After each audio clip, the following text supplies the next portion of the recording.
रितेश रितेश रितेश हाँ रे साला पढ़े ना चल बे ए ना जाएम काहे रे ए लाल सरकारी स्कूल में माल उल होइले नहीं किसन जा तनी भांजो प्राइवेट स्कूल में मैडम उडम अइसन खूब मस्त देखे रे साला चल ना रे स्कूल में इतना कंटाप मैडम आई के पढ़े में मन नहीं खेला। हाँ अरे हाँ रे बाप क्रिया खोतो भांजो तोरा बाप की एकदम सच बात बा। चल। Good morning madam. Good morning हाजिरी बोला सा Madan Kumar. Yes madam. Anjali Kumari. Yes madam. Yadav Raj. Yes madam. Surabhi Kumari. Yes madam. Pankaj Kumar. Yes madam. Priyanka Kumari. Yes madam. Neeraj Kumar. Yes madam. Nibhi Kumari. Yes madam. ए मैडम वही बेर सब फालना ठिकाना बोला तारू हमार नाम का कहाँ बा? का नाम है तोर? रितेश नाम है। तोर तो रजिस्टर में नामे नहीं खे आओ है नाम लिखी। ए मैडम रुको आए अभी नाम मत लिखो कितना दिले तू पढ़ेबू अब ऐसा ना हो के नाम लिखवा ली या तो ट्रांसफर दूसर जगह हो जाओ बहन जो झूठो के हेड मास्टर से फपेला फपेली हो जाए। ए पढ़े के बाद तो का अटपट बोलता रही रे। ए मैडम हमरा पढ़े उड़े में इंटरेस्ट ना हो ये तो ये जोरे नहीं हो कहता चल हमरा स्कूल में खूब मस्त मैडम आइल बड़ी कंटा का रे मोटका ए ना मैडम हम पढ़े खातिर कहनी ई दूसरे बाजार में फंसावता हम ये कहनी सारे। चल बैठ का रे तोर शिकायत ढेर सुनता नी मन करला तो आवेली ना मन करला तो ना आवेली काहे इतना नागा करता रही। ए मैडम अब तू आ गइल बड़ू नु बहन जो कहियो एक आध ना होई।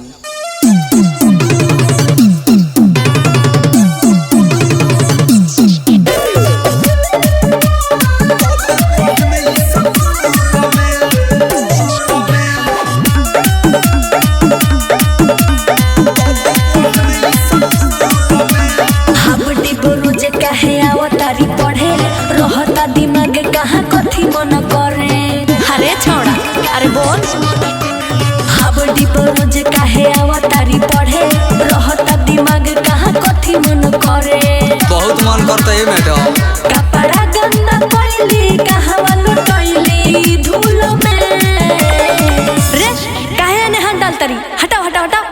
ए मैडम हेतर लोगी तो कौन बहन जो में पढ़ी हो सब साला वृद्धा पेंशन उठावेला नाम लिखवा ली सन खाली तरह के देखे खाती तोरा बड़ा चिंता बा चल कविता सुनाओ। चल चली मैडम फूल में तब पढ़े स्कूल में एक बेटी देती फूल में तब पढ़े स्कूल में पूल में क्या करबे रे? ए मैडम मैं निश्चिंता रही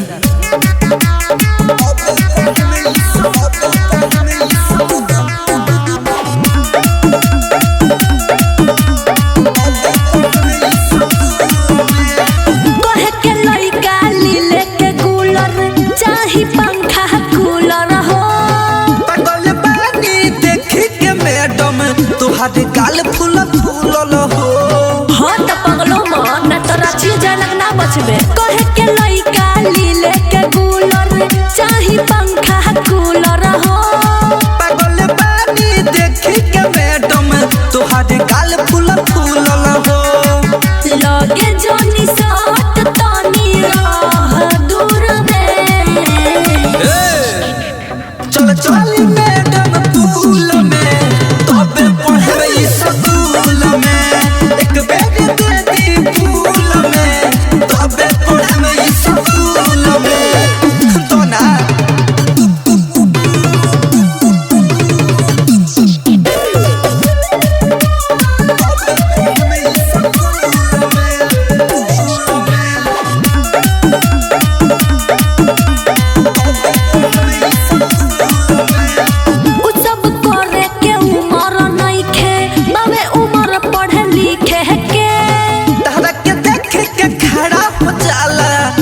मैडम हमारा नीचे के मैडम हो करेला धोखा मत उ सब करे के उमर नहीं खे बाबे उमर पढ़े लिखे के अच्छा तारा के देख के खड़ा हो जाला ए मैडम हमारा नीचे के ओलिया रितेश अब जोड़ाइबा चूल्ह में सुला चल चली मैडम फूल में तबे पढ़े स्कूल में जाए मन तोरा संगे फूल में भले मते है पढ़े स्कूल में। हाँ तो ठीक है बा मैडम हमरे घर में आवेलू रास्ता घेरा जाई। अच्छा ठीक बा धर नंबर ले ले।